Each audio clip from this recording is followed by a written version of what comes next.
Students and welcome back to your business study classes. जैसे कि आपको पता है हमारा जो चैप्टर चल रहा है पार्टनरशिप ऑर्गेनाइजेशन, आज हम उसी चैप्टर के ही कुछ टॉपिक्स आगे डिस्कस करेंगे। अभी तक हमने जो टॉपिक डिस्कस कर लिए हैं वो है, हमने पढ़ा है मीनिंग क्या होता है पार्टनरशिप का, क्या उसके फीचर्स होते हैं, टाइप्स क्या होते हैं पार्टनरशिप के, और कौन कौन से पार्टनर्स होते हैं, यानी कि types of partners. I hope आपको वो टॉपिक क्लियर हो गए होंगे। If you have any problem regarding previous topic then आप कमेंट बॉक्स पे कमेंट कर देना। क्लियर है? आज जो हम टॉपिक पढ़ेंगे वो पढ़ेंगे मेरिट्स ऑफ पार्टनरशिप, डीमेरिट्स क्या होती है पार्टनरशिप की, और पार्टनरशिप डीड क्या होती है।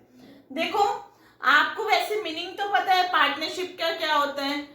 अब हम पढ़ते हैं मेरिट्स क्या होती है, क्या क्या उसके एडवांटेज होते हैं। जब बहुत सारे पार्टनर्स मिलके एक लॉफुल बिजनेस को रन करते हैं तो उसके क्या क्या एडवांटेज होंगे। देखो, फर्स्ट एडवांटेज होता है हमारा इजी फॉर्मेशन। पार्टनरशिप को फॉर्म करना बहुत ज्यादा ही इजी है। देखो, जैसे सोल प्रोप्राइटरशिप में बिजनेस को रजिस्टर कराना जरूरी नहीं था, इसी तरह पार्टनरशिप में भी बिजनेस को रजिस्टर कराना जरूरी नहीं होता। कोई लीगल फॉर्मेलिटीज को हमें कंप्लीट नहीं होता, कोई एक ऐसी कंप्लीट करना नहीं पड़ता, कोई ऐसी एक मतलब कि हमें बाउंडेशन नहीं है कि भी इसको रजिस्टर कराना ही कराना है। आपकी मर्जी, आप पार्टनरशिप को रजिस्टर करा भी सकते हैं और नहीं भी करा सकते। तो इसको फॉर्म करना क्या है, बहुत ही ज्यादा इजी है। सेकंड आता है हमारा बैलेंस डिसीजन, यानी कि पार्टनरशिप में जितने भी डिसीजंस लिए जाते हैं वो क्या होते हैं, बैलेंस्ड होते हैं। देखो, बैलेंस्ड कैसे होंगे वो, अब देखो बहुत सारे पार्टनर्स है, उनकी अलग अलग क्या होंगी, क्वालिटी होगी। हर एक पार्टनर की अपनी एक अलग क्वालिटी होगी, ठीक है।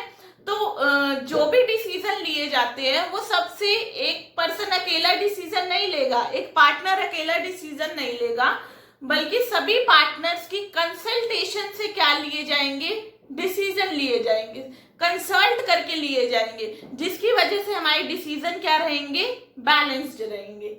नेक्स्ट है मोर फाइनेंशियल रिसोर्सेज। देखो, जैसा कि आपने सोल प्रोप्राइटरशिप में पढ़ा था कि भी हमें लैक ऑफ फाइनेंशियल रिसोर्सेज, एक ही पर्सन होता है वो कितना पैसा लगा लेगा, बिजनेस को एक्सपेंड भी करना है, फिर आगे वो कितना लगा लेगा। लेकिन यहाँ बहुत सारे पार्टनर्स है तो अपने सारे के सारे पैसा लेकर आते, कैपिटल लगाते हैं, जिससे क्या होता है हमारे जो पैसों की कोई कमी नहीं होती, ज्यादा से ज्यादा हम फाइनेंशियल रिसोर्सेज लगा सकते हैं। नेक्स्ट है डिवीजन ऑफ रिस्क, जैसे कि आपने फीचर में भी ये पॉइंट पढ़ा था। देखो, एक सोल प्रोप्राइटरशिप में क्या होता है कि भी अगर रिस्क है तो वो अकेला पर्सन ही उस रिस्क को बॉर्न करेगा, लेकिन यहाँ पर रिस्क बहुत सारे पीपल में क्या हो जाएगा, डिवाइड हो जाएगा। नेक्स्ट आता है हमारा सीक्रेसी।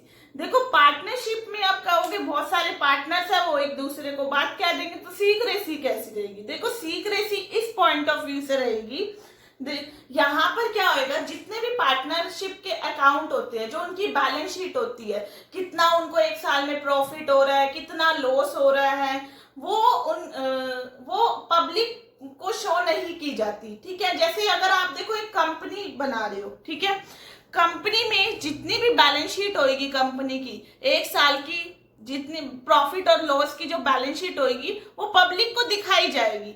लेकिन पार्टनरशिप में यहाँ पर क्या है, पब्लिक को कोई बैलेंस शीट शो नहीं की जा रही है, जिसकी वजह से क्या बनी रही है, उनकी पार्टनरशिप बिजनेस में सीक्रेसी बनी हुई है। नेक्स्ट आता है हमारा डीमेरिट्स।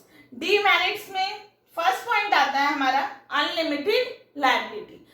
पार्टनरशिप की जो लायबिलिटी होती है, जितने भी पार्टनर्स होते हैं वो क्या होती है, उनकी अनलिमिटेड लायबिलिटी होती है। यानी कि मैंने आपको पहले भी बताया, अगर पार्टनरशिप में डिसोल्यूशन हो जाता है, मतलब क्या होता है कि भी उनकी सारे एसेट्स बिक रही हैं, लॉसेस में इतनी ज्यादा आ गई है, तो उनकी जो पर्सनल प्रॉपर्टी है उन पे भी नुकसान पहुंच सकता है।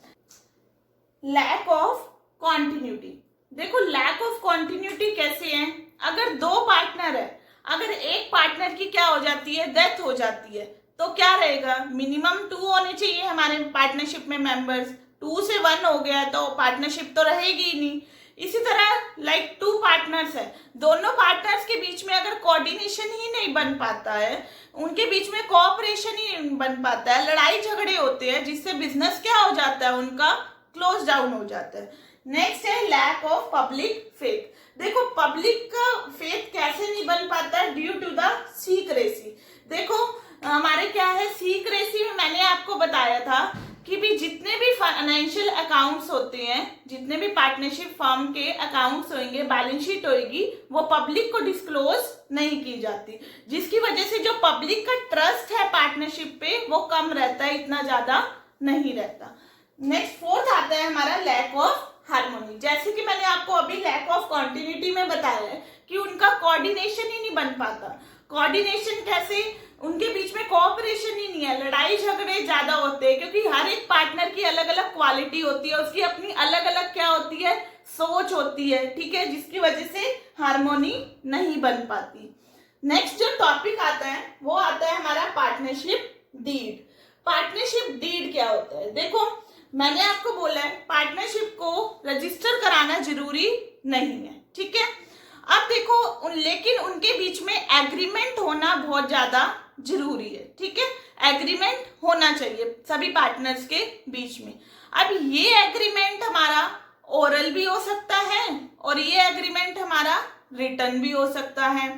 अगर देखो ओरल एग्रीमेंट हो रहा है तो एक साल बाद सब भूल जाएंगे किसने क्या कहा था, मैंने कहा था मेरे को इतना प्रॉफिट मिलना चाहिए, वो कह रहे हैं मुझे इतना नहीं इतना प्रॉफिट मिलना चाहिए, तो ओरल एग्रीमेंट हमारा सही नहीं रहता। तो हमारा क्या होना चाहिए, एक रिटन एग्रीमेंट होना चाहिए सभी पार्टनर्स के बीच में, जिसमें जितनी भी टर्म्स एंड कंडीशंस है वो लिखी जाती हैं, तो उसको हम क्या बोलते हैं, पार्टनरशिप डीड। देखो it refers to an agreement we specify the terms and condition. ये वो एग्रीमेंट है जो टर्म्स एंड कंडीशन बताता है, दैट गवर्न्स द पार्टनरशिप, जो पार्टनरशिप में फॉलो की जाती है। क्लियर है। अब आते हैं कौन कौन से कंटेंट्स उसमें लिखे जाते हैं। देखो पहला है name and address of firm, यानी कि कितनी जो भी फर्म आपने बनाई है, पार्टनरशिप बनाई है, उसका क्या नेम है, क्या एड्रेस है, कहाँ पर है वो फर्म, वो मेंशन करनी चाहिए हमें। नेक्स्ट है name and address of partner, जितने भी पार्टनर हैं उनके क्या क्या नेम है और सबका एड्रेस भी मेंशन होना चाहिए। नेक्स्ट है ड्यूरेशन ऑफ पार्टनरशिप, यानी कि हमारी जो पार्टनरशिप ऑर्गेनाइजेशन है वो कितने लंबे टाइम तक चलेगी, 1 साल 2 साल या फिर काफी इयर्स, ये भी हमें मेंशन करना चाहिए। नेक्स्ट है contribution of capital by the partners, contribution हर एक पार्टनर ने कितना पैसा लगाया हुआ है पार्टनरशिप फर्म में, वो भी मेंशन होना चाहिए हमारा। नेक्स्ट है प्रॉफिट एंड लॉस रेशियो, और बहुत सारे फर्दर हैं वो भी मेंशन करेंगे हम। प्रॉफिट एंड लॉस रेशियो में देखो क्या है, कितना पार्टनर को कितने % प्रॉफिट मिलेगा, जितना उसने पैसा लगाया उतने % प्रॉफिट मिलेगा या इक्वल मिलेगा, तो ये सब मेंशन होना चाहिए, ताकि कल को मतलब कि यहाँ पर ओरल एग्रीमेंट होता तो ये सब बातें भूल जाते हैं, ठीक है। तो रिटन एग्रीमेंट होना बहुत ज्यादा जरूरी है, जिसको हम बोलते हैं पार्टनरशिप डीड। ये पार्टनरशिप डीड आपका 3 मार्क्स के पॉइंट ऑफ व्यू से आ जाता है। सो आई होप आपको ये टॉपिक्स आज के क्लियर हो गए होंगे। हमारा जो पार्टनरशिप ऑर्गेनाइजेशन है वो चैप्टर हमारा कंप्लीट हो चुका है। नेक्स्ट हम पढ़ेंगे joint Hindu family business. Joint Hindu family business क्या होता है, कोऑपरेटिव सोसाइटी चैप्टर है, वो भी हम पढ़ेंगे आगे। आई होप आपको मेरी ये वीडियो अच्छी लगी होगी। अगर आपको ये वीडियो अच्छी लगी है तो इसको ज्यादा से ज्यादा लाइक करना और मेरे चैनल को सब्सक्राइब करना। Okay, thank you everyone.